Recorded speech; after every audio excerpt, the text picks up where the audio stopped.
Tapini, tapini, tapini, kerau, kerau, kerau, kerau, tapini, tapini, kerau. This were the calls going on in the Ibala Valley in about 1991 when the police came in to round up rascals or criminals who had escaped from the Port Moresby curfew. This is Mission Alive. I'm Roger from the MSC Mission Office. At that time of the police curfew, I had been asked by the Bishop to go to Kerau Parish up in the Goilala in the Ibala Valley to care for the parish while the parish priest was away. This parish was about 7,000 feet. The airstrip was 7,100 feet. The police put on a curfew in Moresby to round up many criminals because of the situation there at the time. And many of the criminals who were from that Goilala area, particularly up around Kerau, had moved out of Moresby and were making their way up through the valleys.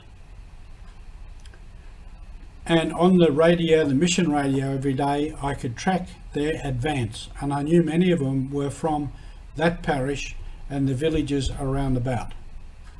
So I knew all these criminals were coming. The whole operation for the police coming and going is perhaps another whole story in itself.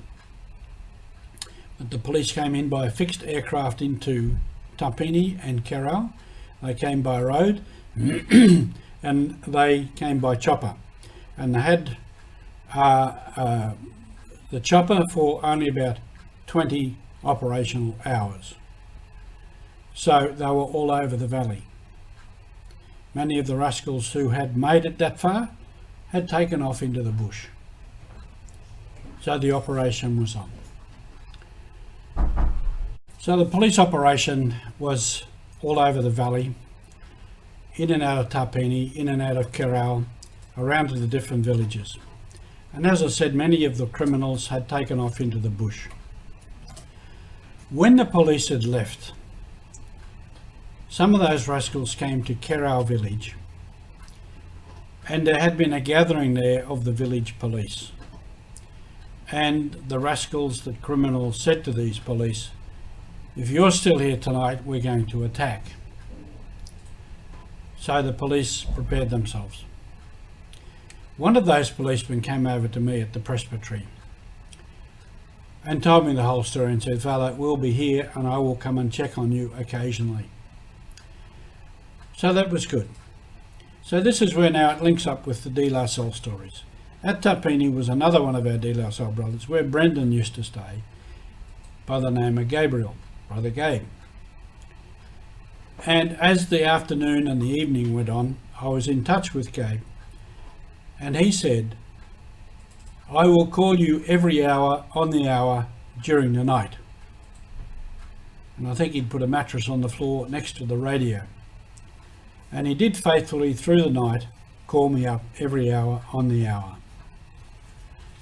And that village policeman, he also came and checked up on me throughout the night and sat and talked, and we had coffee and everything. That chief was a very good man. He was a real chief there. He had 3 wives, and that's another story. But during the night, he said to me, "Fella, they're gone."